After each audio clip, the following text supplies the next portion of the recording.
महाराजा मंधाता की पत्नी का नाम था शशिबिंदु। शशिबिंदु और महाराजा मंधाता के संजोग से दो पुत्र हुए थे। एक अम्बरीश था और दूसरे पुत्र का नाम था मुचकुंद। जब देवासुर संग्राम में इंद्र को युद्ध में जब हारने लगे तो उस समय महाराजा मुचकुंद को इंद्रदेव ने अपना प्रधान सेनापति बनाए और प्रधान सेनापति बना के बहुत कालों तक युद्ध किए। और युद्ध के उपरांत भगवान इंद्र जो है देवताओं के राजा जब दैत्यों पर विजय प्राप्त कर लिए तो उस समय महाराजा मुचकुंद से कहे कि हे राजन, अब आप बताइए, अब तो युद्ध जीत गए और दैत्यों का नाश हो गया, आप कुछ वर मांगे, आपको चाहिए क्या?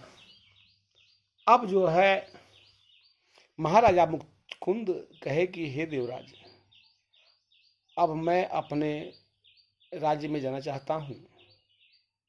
बहुत काल से अपने परिवार को छोड़कर मैं युद्ध में लड़ता रहा और मैं थक भी गया हूँ, तो इस परिवेश में मैं अपने राज्य जाना चाहता हूँ। इंद्र बोले कि राजन, आपने बहुत कालों तक युद्ध किया है और यहाँ आपने ब्रह्मलोक तक आने जाने का कार्य किया है, तो अब आपके जाने के पूर्व जो है अब आपका परिवार में कोई नहीं रहा, आपकी नगरी को समुद्र निगल गई। अब आप अपने लिए इच्छित कुछ वर मांग लें। महाराजा मंधाता ही कहे कि बताइए, जब मेरे परिवार में कुछ है ये नहीं है, कोई है ये नहीं है, तो मैं जाकर कहाँ क्या करूँगा? लेकिन फिर ब्रह्मा जी आ गए। ब्रह्मा जी कहे कि राजन, यह मृतलोक के आप प्राणी हैं, तो मृतलोक पर ही शरीर छोड़ा जाता है, यही विधाता का नियम है। जो पंच महाभूति से यानी पंच तत्व से जो इसका शरीर मिला है, वो पंच तत्व तो मृतलोक में ही छोड़ना होगा। अब आप आए हैं तो ठीक है, अन्यथा कोई भी ऐसा वर मांगे जो आपके काम में आ सके। महाराजा मुचकुंद कहे कि हे पितामह, अब तो मेरे परिवार में कोई है ही नहीं, तो मैं ये जाकर क्या करूँगा? और इस शरीर को जो है नाहक में शरीर की आत्म माँ को जो है छुटकारा लेना भी अच्छी बात नहीं है, अकाल मृत्यु भी नहीं चाहिए। तो मैं चाहता हूँ कि मुझे निद्रा दें और मैं तब तक सोऊं। ब्रह्मा जी कहे ठीक है राजन, सोना तो ये तो अच्छी बात है, लेकिन फिर भी तो मृत्यु होगी, आपने अपना लिए अच्छी मृत्यु मांगे। तुरंत बोले कि हे सरकार, ऐसा करें, जब भगवान से जब मांगना होता है तो मन जो है भगवान से विशेष नाता जोड़ लेता है। मंधाता कहे कि हे राजन, मैं हमेशा चाहता हूं कि मेरे सामने आप मेरे जब जगूं तो आप मेरे सन्मुख हों, लेकिन शरीर यदि आप भी अगर मुझे मिल भी जाते हैं तो भी संसार सुख चाहिए। इस जीव को संसार सुख से बड़ा नाता है। हे परीक्षित, इस जो शरीर है पंच महाभूतियों का, इसको कोई छोड़ना नहीं चाहता है, यही इस जीव का दुख का कारण है।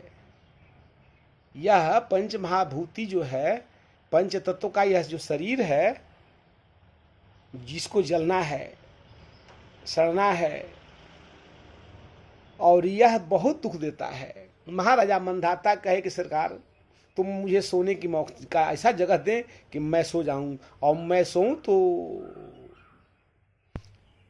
ब्रह्मा जी कहे इसमें क्या बड़ी बात है, आप सोइए।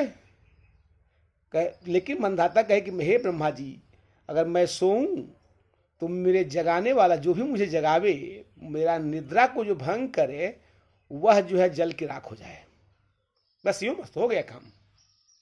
अब ब्रह्मा जी कहे कि यो मस्त जाइए, ऐसा ही होगा। ब्रह्मा जी कहे कि हे मंदाता, आपने जो वर मांगा है, यह वर जो है, यह वरदान जो है, निश्चित सृष्टि के कार्य के लिए होगा।